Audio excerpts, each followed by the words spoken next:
So I think we are gathering here for FairVote's year-end webinar, and see we have some numbers swelling. So we'll let our participants sign on.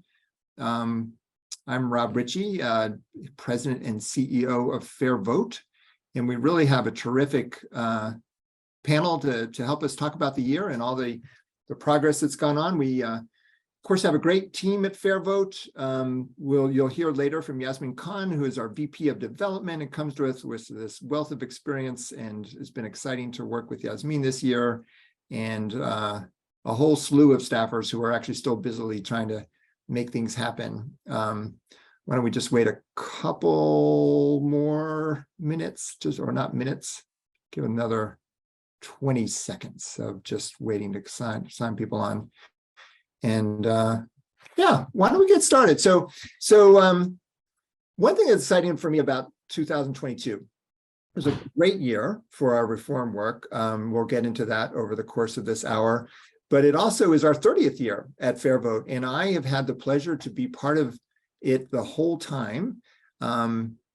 I was 4 years old. No, I was not, but I was about half my age now. And so I turned 60 and I was 30, turning 30, and we were getting FairVote going. We really felt it was an exciting time. It was a very different time, but it was one where the term limits movement was sort of sweeping the country at that era. And there was a sense of a need for, I would say, resuscitation and a need for kind of addressing the fact that one party had run the House for 40 years and a feeling of some degree of stagnation. And we felt that kind of a need for more voices and greater choices. And FairVote came into being with a vision that we've been able to work on and find some degree of progress every year since. In getting sort of a comparison thing, we were just saying, hey, what's different between 1992 and 2022? So back then, ranked choice voting was a good idea. It had some international uses, but no uses in the United States. It's now in place for the biggest elections in 2 states, all US Senate, House, and presidential elections in Alaska and Maine, in more than 60 cities. And it's gone from us having a budget where we started, where it was me and some volunteers and some people trying to make things happen in a couple states, to an organization that this year is going to hit about $8 million and have more than 25 staffers, and working just with this whole, what I would call a movement for reform, lots of national and state partners that are really working well together. Over the 30 years, just lifting up a few things that we've done. And what sort of connects the threads is that we've tried to take a good idea that we feel kind of provides a systemic solution to a challenge to people having better elections and move it forward. So for instance, back in 2005, we're going to hear from Stan Lockhart later, and he's in Hawaii, and Hawaii was the only state that allowed 16-year-olds to pre-register to vote. And we thought it was a good idea to try to get a lot more young people registered to vote before they hit 18. And we found that Hawaii practice, pushed the idea out there, helped about the next 4 or 5 states pass it over the next 4 years. And now we're up to 15 states today that have voter pre-registration. Electoral college proposal called the National Popular Vote Plan that same year came to us as an idea to find a state-based way to go to a national popular vote for president. That was just an idea. First state to pass it was our state of Maryland in 2007, and that's now passed in 15 states in DC. And there's a thread of possibility for that becoming the law of the land to affect presidential elections. And of course, there's ranked choice voting, and that's what we're going to mostly talk about. And this year has been a really big one for ranked choice voting, both as a single winner approach that we're most familiar with, the idea that you rank candidates in order of choice, and the if no one has half the votes, then you have the voters have provided their rankings. The candidate last place sadly has to lose, and then their ballots go to those voters' next choices, and you rinse and repeat, and you can get things down to a quote unquote instant runoff and get a majority winner. And that's now in place across a whole slew of cities and states. And this year alone, over 3 million people had access to RCV ballots, and nearly 700,000 people for the first time. We had 105 elections with ranked choice voting in 2022. We saw the second implementation in Alaska, which we'll touch base a little bit on. And then we had Nevada vote to pass ranked choice voting. They need to do it again in 2024 to make it firmly their law, because it's trying to change their state constitution. But 7 cities and counties voted for it. 2 local governments passed it by ordinance. In the U.S. House, we had some really interesting debates and progress, and a bill that would have boosted ranked choice voting, among other things, passed the House and actually got 49 senators voting for it. And we'll hear a little bit more from Congresswoman Fernandez about the near vote for the Democratic caucus to use ranked choice voting. So there are things happening out there, and it's been a year where Fair Vote and its Fair Vote Action advocacy arm have really had an important year. Let me turn to our guests. So we have, ultimately, we're going to hear from Congresswoman Teresa Fernandez, who I've had the pleasure to work with before she was in Congress and now is in Congress.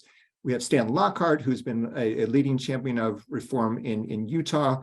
And we are going to hear from Cliff Albright from Black Voters Matter. So let's start with Teresa. Teresa serves on the New Mexico's 3rd Congressional District, where she first was elected in 2020, serves on several committees, including notably the Committee on House Administration and the Subcommittee on Elections.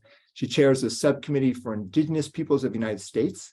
She serves in the leadership of the Congressional Hispanic and Progressive Caucuses, and she's one of the sponsors, we're proud to say, of the Fair Representation Act in Congress, which is our North Star reform. She's the daughter of bilingual educational pioneers, started her education in Head Start, eventually going to graduate from Yale and Stanford Law School. And as an attorney and advocate, she won significant legal battles to promote tribal sovereignty, protect our environment and our waters. She represented Santa Fe ranked choice voting advocates, we're proud to say, in 2017, 2018, in a trailblazing victory that led to Santa Fe effectively using RCV, starting its mayoral elections in 2018. A Clinton and Obama presidential nominee or appointee, Teresa worked as a White House fellow on housing issues and as a vice chair of the Advisory Council on Historic Preservation. And she and her 3 children live in Santa Fe when she's not serving the country here in Washington, D.C. So welcome, Congresswoman Fernandez. Thank you, Rob, and our Fair Vote election pioneers out there, the democracy heroes with their capes blowing the wind, everybody on this call. Thank you for having me. Well, it's such a pleasure, and it's been so exciting to first get to know you as an attorney representing us so ably in that Santa Fe case, and now, wow, in Congress. And so you have that powerful history in the ranked choice voting movement since before you joined Congress. I wonder if you could just share a little bit more about that work and that history. So I was very lucky. I actually sometimes give credit to my representing ranked choice voting advocates and plaintiffs for me being able to actually win this race, because that's how people kind of found out more about me in the 3rd Congressional District. I had always done a lot of voting rights cases. I was like the go-to expert on voting rights, the VRA, Voting Rights Act cases, redistricting. And so, one lovely fall day, a couple of powerful women walked into my office and said, you know what? The city of Santa Fe passed this ranked choice voting law into their charter 10 years ago, and council has refused to enact it. Can we do anything? I said, well, you can sue them and we'll win. And that's exactly what we did. It didn't happen as fast as I wanted, but we had a Supreme Court victory within about 2 months. And they were doing what they always do, which is they were afraid of what they didn't know because they had never done it before. And I think we need to remember that's that liminal moment, that moment when we are in between places, that we need to actually be interested in what is beyond and possible rather than afraid of it. And that's what happened, is these elected officials were literally afraid because they had never experienced ranked choice voting. They thought it would lessen their political clout somehow, their ability to win their races. And so we actually went up to the Supreme Court, won the case on behalf of the city of Santa Fe. I loved reading all about Lewis Carroll inventing ranked choice voting. And the fact that the statement that I used to quote a lot was, there is really no perfect way to operate a democracy, right?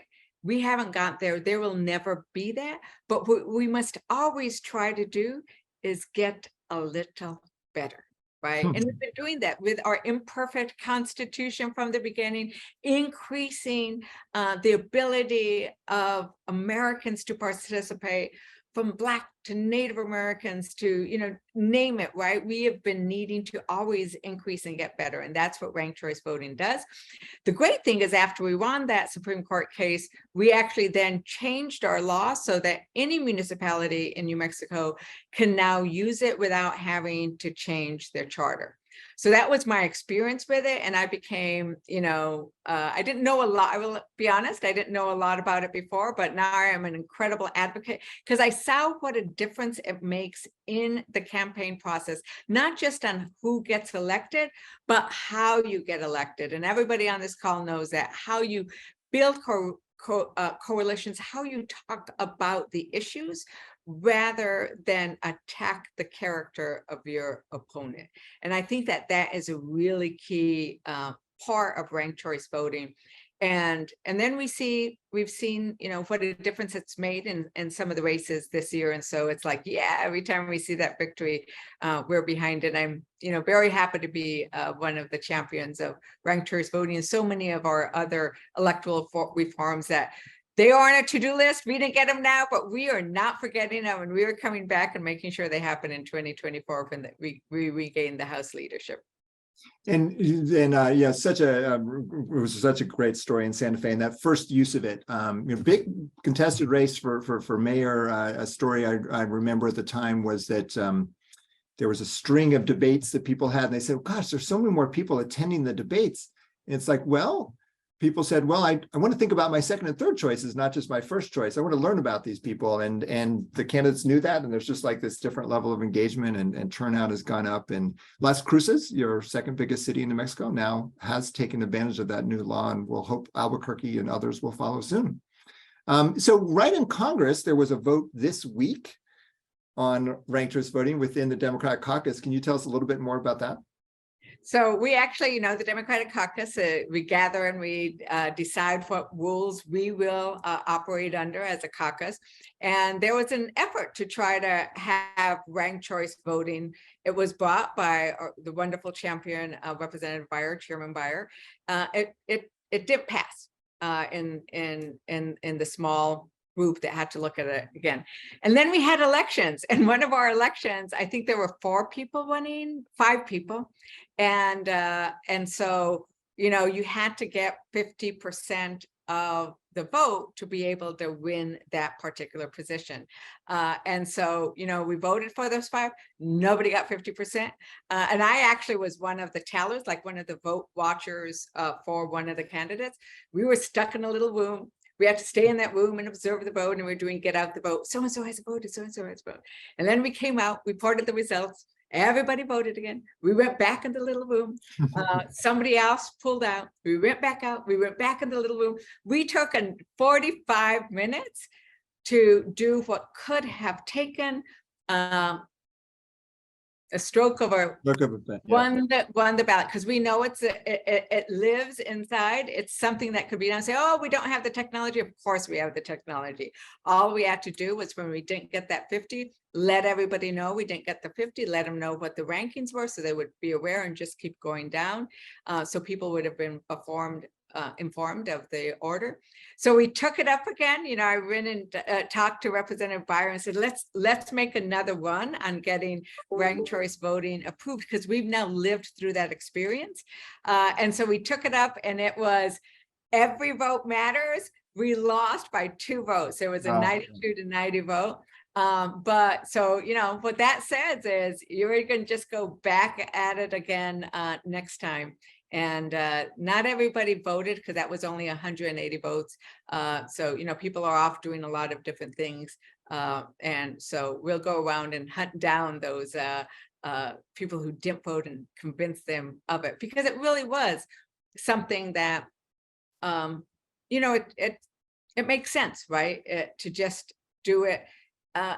In that particular caucus vote, people were doing that already. If I'm not your first vote, will on the second vote will you Right. support me? So they're already engaged in that kind of conversation because they know about the 50% rule, which is, I think, a key thing that ranked choice voting does. But that's also the case of the one-off votes, right? And so it's just the ease of apparently some people are saying, well, people don't like the ranked choice voting name.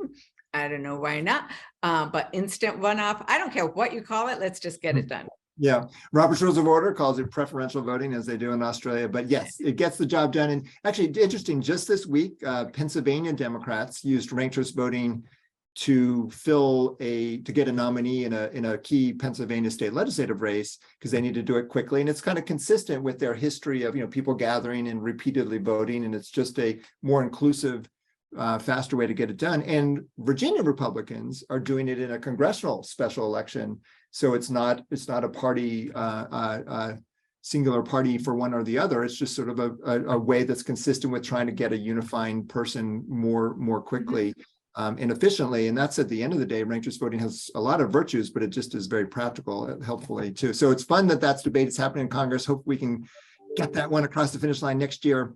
And get that conversation going on the Republican side too. So there are a couple colleagues of yours that have actually been elected by ranked choice voting this year. Jared Golden from Maine, Mary Peltola from Alaska. Were there things that you experienced in elections in a sort of like thinking about, and you've touched on them with the idea of like a more positive way of thinking about campaigning, but were there things that you would say make this era, this year, particularly compelling examples of why reform it makes sense today? Yeah, absolutely. We all know that because of gerrymandering, there are so few contested elections, truly contested elections. So you're having decisions made within only one party or another. And if you have the first over the finish line, you are going to perhaps dilute what the preference actually would be. And then people going further extreme, which we've seen, right? And we are living through not knowing exactly what's going to happen on the other side. But as you said, this is not necessarily a partisan issue, but because it can serve either way. But in those places where you actually have a state like Alaska that said, we're going to apply it across the board, you have a result where you have Mary Peltola winning over the other candidates. It's very useful in that one where you have everybody, including Santa Claus, running to winnow it down, right? And it got winnowed down to the top three, and then Mary came out ahead. And I think there have been some wonderful, really persuasive articles about why it worked to get somebody like Mary in, who really can speak to the diverse range of interests in Alaska, including the fish. She ran on a pro-fish agenda, and those fish are important because those fish are indeed the sustenance of the Native Alaskan people, and of so many more, including us, who enjoy to eat those lovely different fish that come down from Alaska. So that's an example of how it makes it's good sense within each party as you seek to who gets nominated to make sure you have strong support for whoever comes out. You need to have that majority support, and that it's also then important to utilize it in a place like Alaska who finally gets nominated. In some ways, that's kind of what you're doing in the I'm not from California, but they describe, what do they call the jungle primaries, right? Jungle top two primary. Yeah, the top two. That's sort of what's happening there as well. The thing is, ranked choice voting would make it easier and quicker. But that's the concept, right? We want somebody who's got 51% of the people they are going to represent saying, I want you, I believe that you will carry my voice. And I think when people feel like their representative carries their voice, that strengthens their belief in democracy. And something that we need to make sure we do is we cannot simply be talking about the threats to our democracy that are real, that are still here. They are ever present and louder. we also have to talk about what do we want to be and where do we want to go, and in strengthening our democracy and talking about what we can be, and that we can be the very first democracy on this planet to be truly inclusive. We don't have a democracy yet that has learned how to deal with diverse populations, with immigrant populations, with plurality. Europe has wonderful things about it, but they have a hard time dealing with their immigrant population. We are in a place to be able to do that.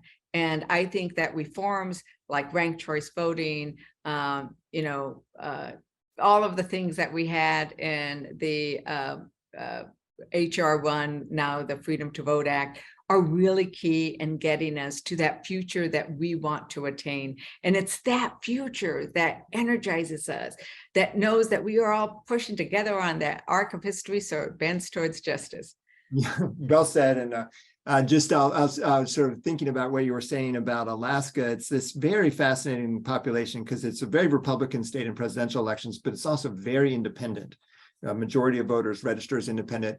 In this ranked choice voting process, where really voters had a lot of choices, and then they were rewarding candidates who could assemble a majority, they reelected a conservative Republican for governor.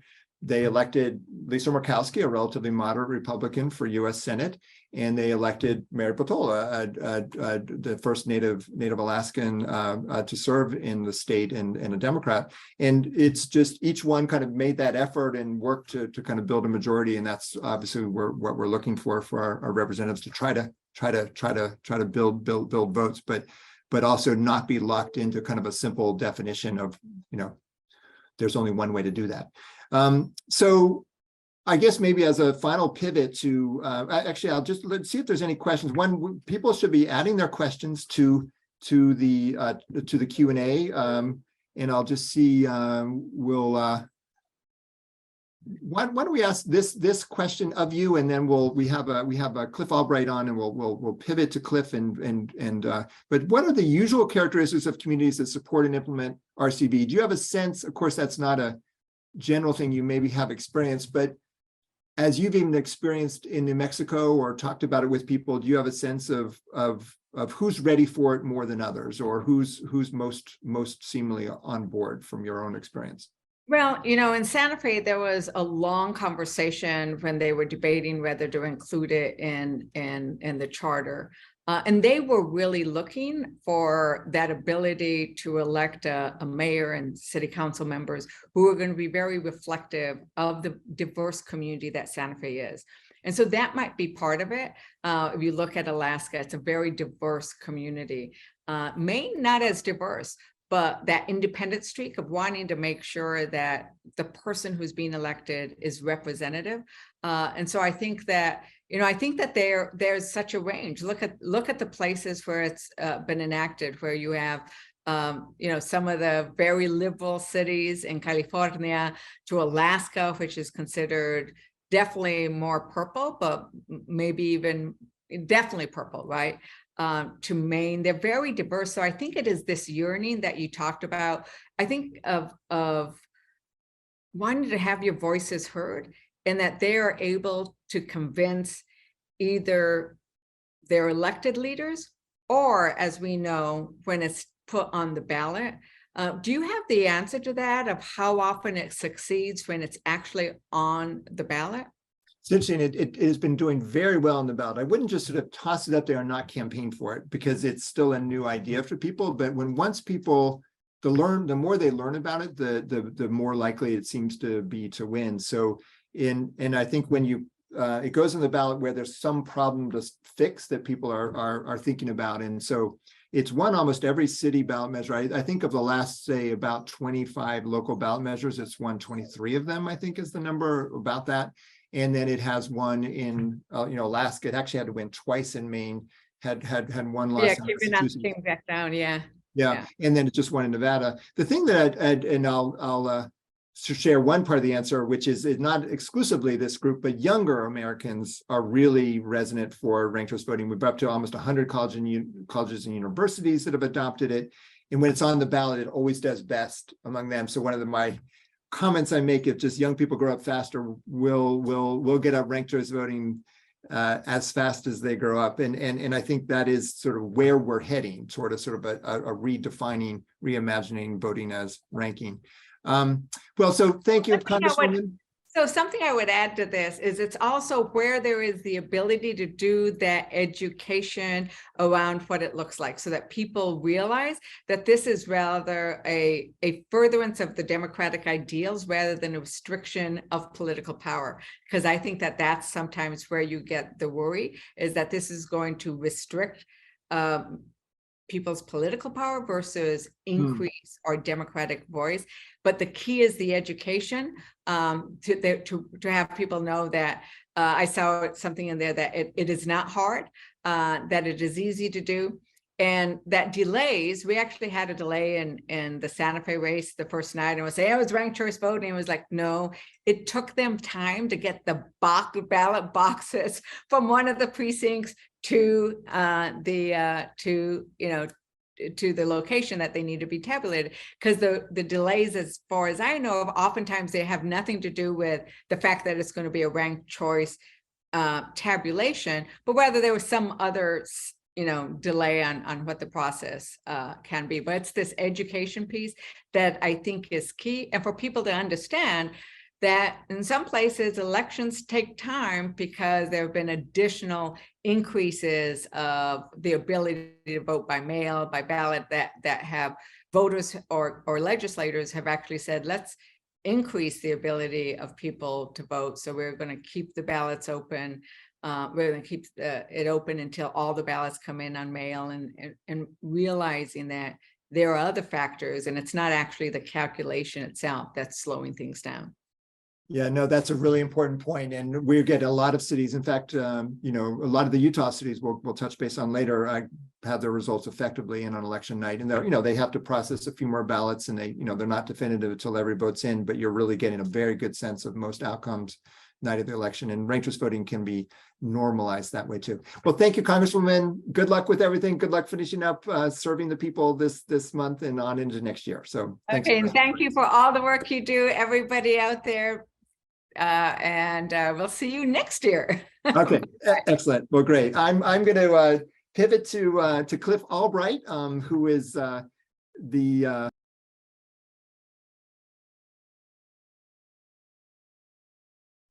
I muted myself. I'm so glad that you could join us, and I know I heard that there's some tough things going on, but I'm really pleased that you could do it. Cliff is a co-founder of Black Voters Matter. Sorry, my computer just shifted some screen for some reason. Oh, sorry. And its Capacity Building Institute builds community and organizational capacity relating to Black voting power. Black Voters Matter received national attention in 2017 when it helped mobilize Black voters during the U.S. Senate race between Doug Jones and Roy Moore in Alabama. And his team have traveled through 13 primarily southern states in the blackest bus in America, energizing voters and exposing voter suppression. Cliff has contributed articles to the New York Times, Politico, the Washington Post, the Guardian, and several other outlets, and has appeared on a number of networks, hosts a weekly radio show in Atlanta, and has served as an instructor of African-American studies at several universities. Cliff previously lived in historic Selma, Alabama, where he focused on bringing financial resources to Alabama's Black Belt region.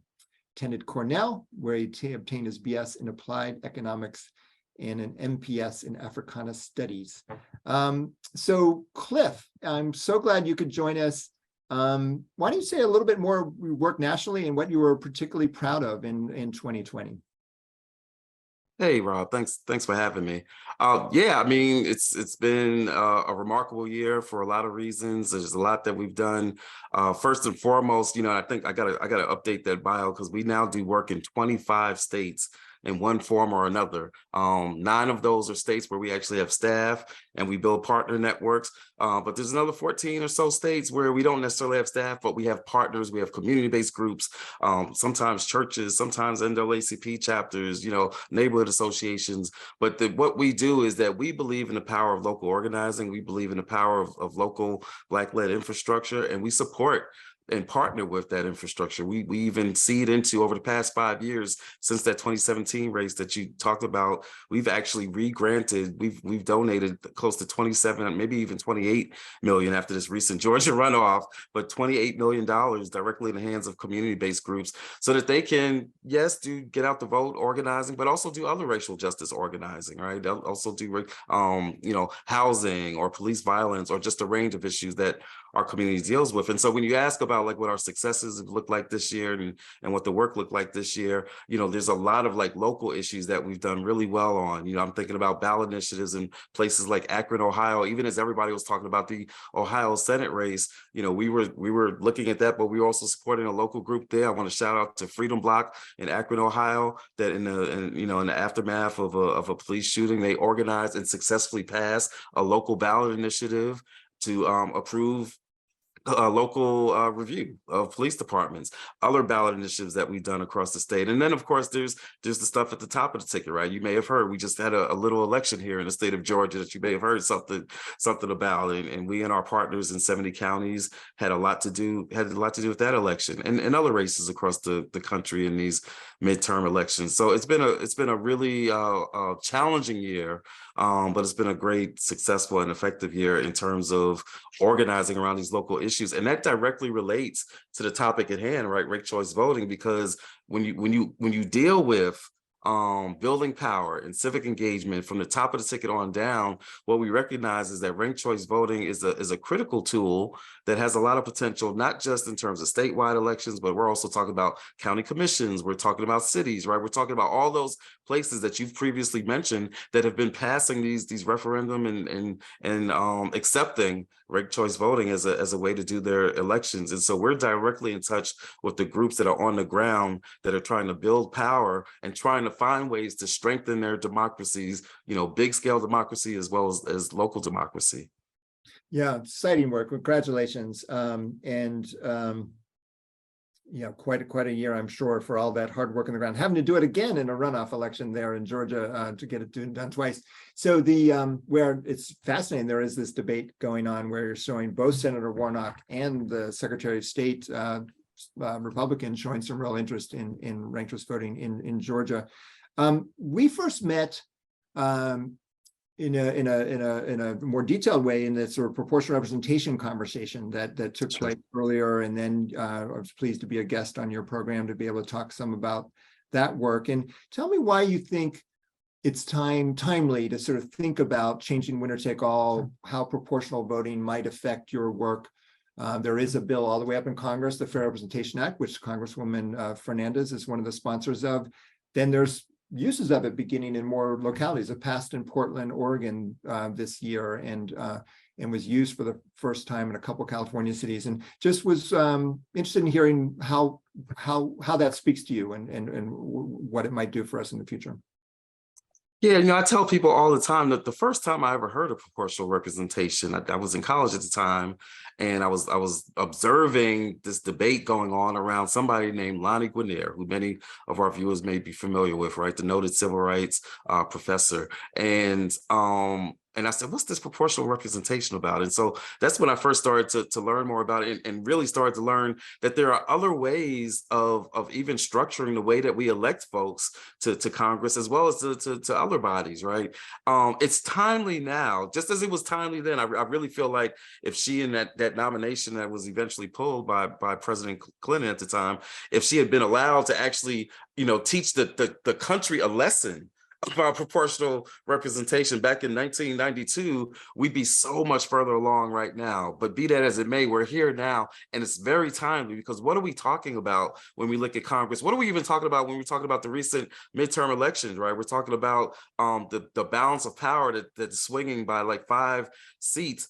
And there's lots of reasons why that happened, right? We can talk about you know, the map drawing process in places like New York and California, but we could also look at gerrymandering, racial gerrymandering. We can look at states like Alabama, where the Black community should have, in order to get fair representation, should have had an extra seat, didn't get it. We could talk about places like Louisiana. We can definitely talk about Florida, where Governor DeSantis almost single-handedly almost single-handedly handed control of the House to Republicans by gerrymandering maps and literally taking power away from districts, going from 4 districts that were Black represented opportunity districts down to and eliminating those 4. And so we can just, for all the reasons of certain things happen in Congress, the issue of racial gerrymandering alone can be squarely be the source of how we've wound up where we wound up. And that's not to make a partisan argument. That's really just about objectively looking at the ways that certain states develop their maps and what populations were granted enough power to represent somebody of their choice and which ones weren't. So in the midst of all this, what does proportional representation and ranked choice have to vote? Ranked choice voting have to do with that, and the Fair Representation Act. We've got to take another look. Yes, we've got to deal with traditional issues of civil rights and voting rights. We need the Freedom to Vote Act. We need the John Lewis Voting Rights Act. We need the Voting Rights Act restored, right? A fully functioning Section 5 and a fully functioning Section 2. We've got to deal with that, but we've also got to think more radically about how do we redesign? How do we rethink what democracy and majority rule even looks like? Why are we stuck in believing that we've only got to have, these 435 representatives, that we've only got to have congressional representatives elected a certain way, even though the Constitution doesn't say that? Why are we stuck in believing, and part of it's the function of American exceptionalism, that the way that we have done this is any better than the way that other countries do this? And whether that goes for whether it's a European country or whether it's an African country, that we got all these examples of folks that are effectively using systems of proportional representation that takes out some of the partisanship, some of the polarization, and which at the end of the day just makes sense and allows people to be better represented. So in this moment that we're in, to answer your question, where gerrymandering, in particular racial gerrymandering, is having such a detrimental impact on this democracy, we have got to dare to rethink the way that we elect people to Congress, as well as the other representative bodies up and down the levels of representation.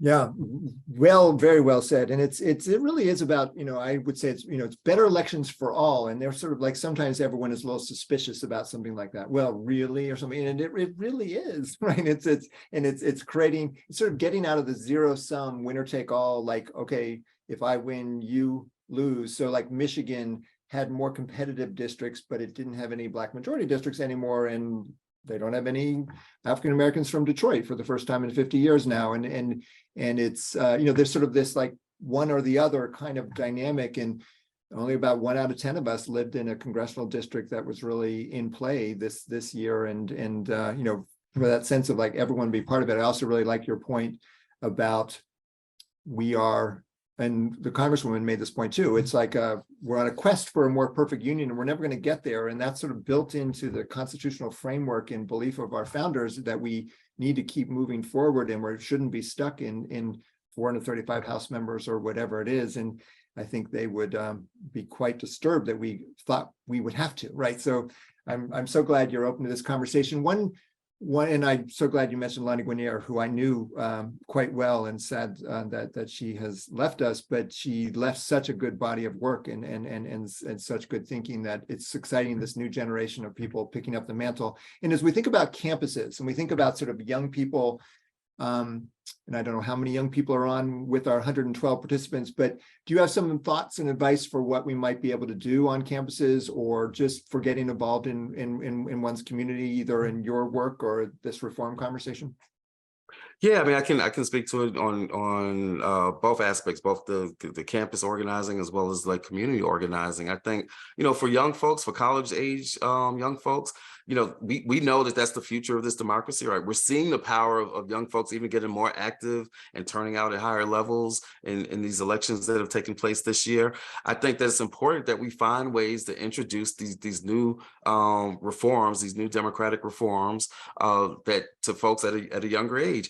College represents a great opportunity to do that, for colleges to even explore with using ranked choice voting and or proportional representation in things like electing their student government or in various other bodies that are on campus where you have elected positions, finding ways for folks to get introduced to and using these reforms, who can then say, okay, well, if this worked on my campus, I believe they might also work off my campus. So, we're going to be looking at, we have a lot of work that we do, particularly with HBCUs, where we're trying to engage younger folks and students into being more civically active.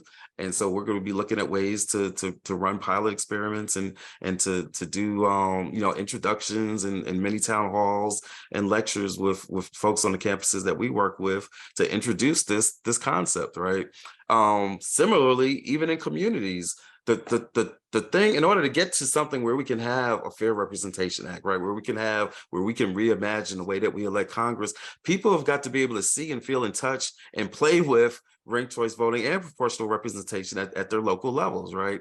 And we're seeing that happen. You've already talked about like the ways that ranked choice voting is growing, and as more and more cities and states or parts of states start to accept it. And so we're going to be trying to find ways, because not a lot of those pilot programs, not a lot of those ballot initiatives have been in a lot of the southern states. And we do work South, North, Midwest, all over, but we've got a particular base that we have in the South. And so one of the things we're going to be doing is trying to, partner with local groups that might want to do some ballot initiatives in order to get ranked choice voting as a way of, and proportional representation as a way of electing the local elected officials. We believe that if we do that, if we can introduce this and expose more communities to these notions, and not just conceptually, but actually in practice, then we believe that ultimately we'll be able to change the way that this entire country functions. And so we're going to be looking at and supporting work in some communities this year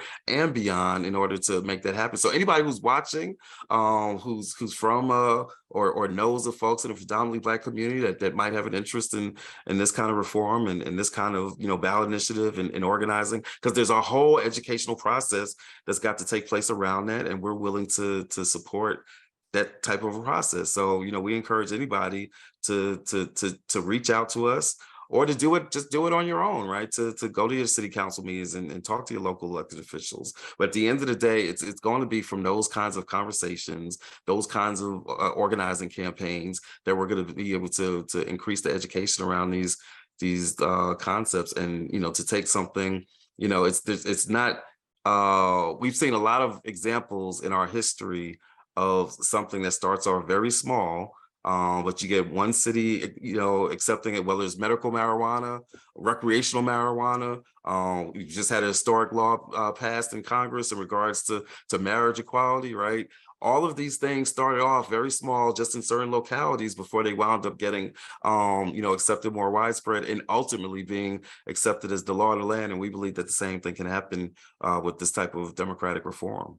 Hey, that is so exciting to hear. Thank you, Cliff. Really appreciate your being able to make time to come on today. It's exciting opportunities to work with you. So thanks so much. I'm really, really glad you could join us today. Thank you. All right, thank you. So in our last block of time, we're going to shift to across the country to Stan Lockhart, who usually is in Utah, but today is not. He's in Hawaii. But Stan is a Utah civic leader, uniquely positioned as an expert in navigating the complexities of government. He's worked in the technology and public service field for over 25 years. He has learned a great deal about the Utah legislature during his late wife, Becky Lockhart's service as the first female Speaker of the House. During her time of service, he formed relationships with many of Utah's political leaders. Because of his extensive network and local business, Stan was asked to serve as the interim president and CEO of the Utah Valley Chamber. A former city councilor and former chair of the Utah Republican Party, Stan's well-versed in Utah politics and actually helped Utah Republicans use ranked choice voting decades ago when it first came up. And he co-founded Utah Ranked Choice Voting a few years ago, played a key role in legislation establishing a pilot program allowing cities to use ranked choice voting, and in working with cities, as 23 of them signed up to use RCV in 2021. Married to Michelle Lockhart and with a large family of his own, Stan finds time to run several marathons every year, including, I gather, this weekend. I'll be running after you slowly as best I can. But Stan, thanks for joining us. Thanks for all the opportunities to work with you over the years, and just wanted to give you an opportunity to introduce yourself and respond to what you've been listening to so far. Thanks, Rob. Happy to be with you today. I'm a convert to ranked choice voting. In the mid-1990s, conservative grassroots activists brought ranked choice voting to the Utah Republican Party. And I was a part of the establishment. So if they were in favor of it, I was against it. And in spite of my opposition, eventually we started using it in our Republican conventions. And before too long, seeing 10-hour conventions go down to 3 or 4 hours, and seeing that the way that ranked choice voting worked encouraged a whole bunch of positive outcomes, I gradually became a believer. Today, I'm a full-throated proponent of ranked choice voting, not because it's perfect, but because compared to all the other options, it's the best. And so in Utah, we've had this pilot where we're trying to see how voters are responding to ranked choice voting. And last year in 2021, we had approximately 40% of all Utah voters using ranked choice voting in their municipal elections. And largely the results were positive, although, there were some surprises, as you would have surprises in any election system. And so that's kind of where we're at with ranked choice voting in Utah. Here's one of the reasons that I am so engaged in this. Fundamental to our form of government are elections. It's a representative form of government. We divest our power into our elected representatives, and their goal is to represent us. And we have a system in place today that doesn't use ranked choice voting, that causes many, many people to become disenfranchised. And many don't feel that they're represented. And many are apathetic as a result. And ranked choice voting solves many of the problems that we currently face with the electorate. And so it's important to me that we find a way to achieve the ideals of America's founders in this great American experiment that we're all a part of. And excited to be a part of ranked choice voting.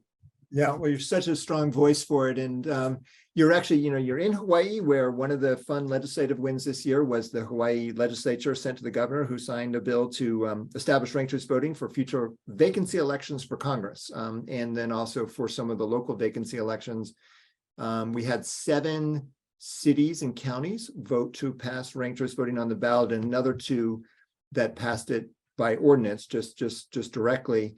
As you think about the case to make to a Hawaii lawmaker or a county councilor thinking about their own election, you think about the opportunities you've had to talk with local elected officials about why they should change their own election. The sort of a thing people say is like, oh, you won't be able to get people to change the election system that put them in office.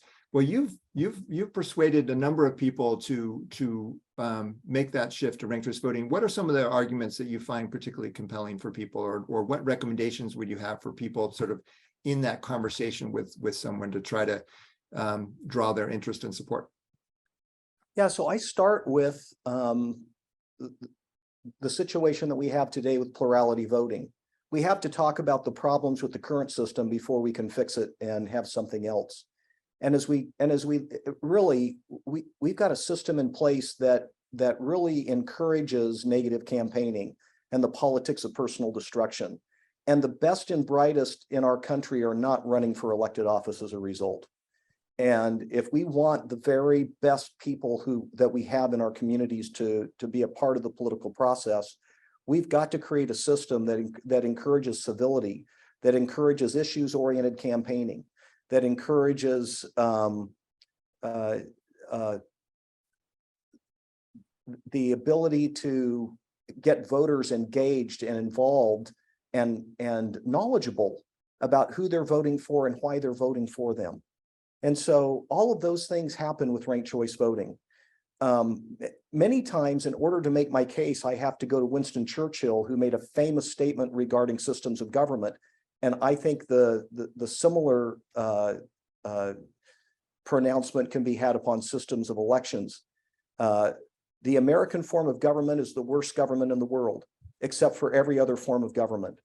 And I would argue that ranked choice voting might be the worst form of voting available, except for every other form of voting and every other form of election. So I'll take the strengths and weaknesses of ranked choice voting and put them up against the strengths and weaknesses of other types of voting any day of the week. And I think we'll come out ahead. And it does provide the environment, the incentives necessary to have better elections in this country. And we shouldn't be afraid of it. Sometimes I find my Republican friends are kind of afraid of it because they look around the country and they see Democrats getting elected with it. Well, the fact of the matter is that Democrats embrace change much more quickly than Republicans. So it's no surprise that they've used it more and have had more success with it so far. But ranked choice voting is apolitical. It does not favor any political party. What it favors are elections where people have to go approach every voter for their vote. And if you won't vote me number one, will you vote me number two? And it encourages a greater level of engagement, not only by the candidate to the voters, but for the voters to the candidates as well. That is positive for our system of government. It's positive for our future as a country and for the future of our communities. Well said. And one area where we are optimistic about progress is something that might be appealing to those who are fans of the major parties. And we work with people from across the spectrum. We work with people who love the major parties. We love people who are third-party people who are independents. It's something that there is a case we believe that can be made for all. But there's a common interest that our parties have in primaries and sort of common problems in the plurality system. Do you want to comment a little bit about that case for ranked choice voting, particularly in a primary election?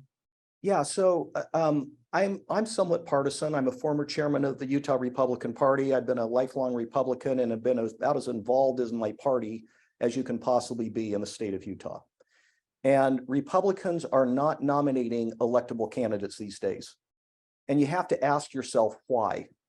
And there are many reasons why. I think foundationally, we have a set of principles that we believe in. And when we see candidates that represent those principles, we're drawn to them. But there are outside interests that are affecting these elections now. We've got Democrats who are looking at the most extreme candidates in Republican primaries, giving them money with the hope that if they win, it'll be easier for the Democrat to win in the general election. That is bad for Republicans, and frankly, it's bad for our country. Ranked choice voting helps get rid of that tactic and allows for the most electable candidates to get elected.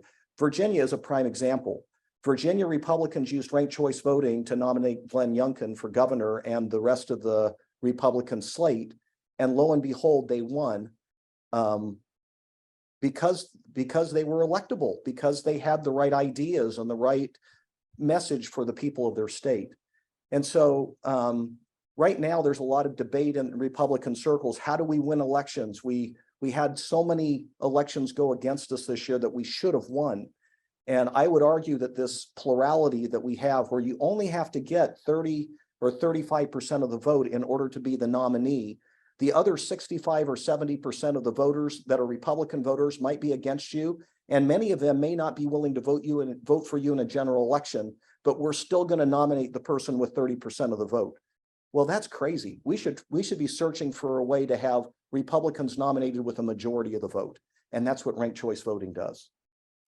Yeah, and I think it's fascinating, particularly when primaries, where it's there's going to be factions in primaries, but there really is less distinct polarities, and that people are not only winning with whatever they end up in the final instant runoff, let's say it's 54 to 46, but the people who backed the candidate with 46%, a lot of them ended up ranking the person with 54 as a second or third choice as well. So you end up with people getting an affirmative indication of connection and support from maybe 65, 70% of people, which is obviously what you want when you're trying to find someone to kind of unify a party and move forward. So we are optimistic there. And is there any, as you sort of thought about the conversation today, or you think about politics as we go into 2023, any final thoughts you want to sort of make sure to share for us or with our listeners? I say this all the time, but some people tell me that it's my best pitch. We live in a time where there's great polarization in this country politically. And if you go look at the history of democracies, you will find that there's great danger to the very idea, the very concept of that democracy when you get intense polarization and very little at the middle. And the way that we vote with plurality elections encourage that polarization. So in a plurality election, you have people who are really happy and you have people who are really unhappy with the results of that election. With ranked choice voting, you have a spectrum of happiness, and you get more people who are somewhat happy with the results of that election. That is good for our country. That is good for our communities. That is good for our system of government. And I would just say that we should be looking at ways to protect the republic, to protect what our founders came up with 200 and some odd years ago. And ranked choice voting is one of the ways that we can come back together as a country in many, many ways. Well said, Stan. Thank you, and good luck in your marathon this weekend. And let's hope it's not a marathon to make ranked choice voting the norm in America. So thanks so much, Stan. We are approaching the end of our hour, but I have the pleasure to introduce Yasmin Khan, who really speaks in some ways for our whole staff team. So people should go to Fair Vote Action, look at the About Us, because every single part of our team has really done a lot this year. I feel so proud of what we've been able to accomplish. And Yasmin is in this fun role for Fair Vote to make sure we have the opportunity to do more and more of it. She's our VP of Development, came to Fair Vote this year with over 25 years of fundraising, nonprofit management, and communications experience in mission-driven organizations focused on civil human rights, social justice, and education. A child of immigrants from Pakistan and Ukraine, Yasmin puts a lifelong passion to purpose in her work on issues related to protecting our democracy and fighting corruption in government. She's thrilled to join such a committed, passionate, and like-minded team at Fair Vote as she helps to lead the organization's continued growth and impact at such a critical time in our nation's evolution. She has held senior positions at a variety of nonprofits and institutions, most recently VP of Development at Represent Us, one of our partner groups, Chief Development Officer at National Skills Coalition, a workforce policy organization, and prior to that, as the Chief Development Officer at Campaign Legal Center. So Yasmin, tell us about what you've gotten excited about at Fair Vote, what people should know about what we're trying to do. Yeah, well, that was a really generous and long introduction. Thanks, Kristen, and Rob. But and it's not even proportional to really what I'm going to speak to, which is, you know, as the intro said, I'm really excited personally about being part of working towards electoral reform and strengthening our democracy and making it healthier. But my real job here is to make sure we have the resources to keep doing that and doing it well. And we've been so heartened by the most recent midterm elections, but all of the work that this dedicated staff led by Rob at Fair Vote has been doing for now 30 years. This is our 30th year, as I think Rob mentioned. And so we couldn't be here without all of you, partners in the field, donors, however small, however big, every penny has helped. And so I am just here to welcome you to continue to support us. As you know, we have both a C3 and a C4 component to our work, and you can donate to either or both. We welcome donations to both at our website. You can easily access those links to make a donation. Join us as a monthly donor, join us as a one-time donor. We will welcome any and all gifts and put them to really good use. We've been punching above our weight for a really long time, and we're excited about, continuing to grow our organization. We're just, reaching this $8 million mark this year in revenue. We've significantly expanded our staff and our expertise. And next year, we're hoping to reach 10 million. So we can continue to do that, particularly in these next critical years leading up to the presidential elections. So please feel free to reach out to me, reach out to anyone on staff. Please go to our website, www.fairvote.org and Fair Vote Action. And it's also in the chat, and we welcome your support and partnership. Thank you so much. Happy holidays and Happy New Year to everybody. Thank you, Yasmin, and thanks for all of you for joining. I hope we answered your questions. Stan, you've been a great questioner answer on this. Thank you, Sam and Kristen, for helping steer us on the right path here. And really, as Yasmin said, I was just adding up the numbers. We actually looks like our growth this year will be almost 40% from last year.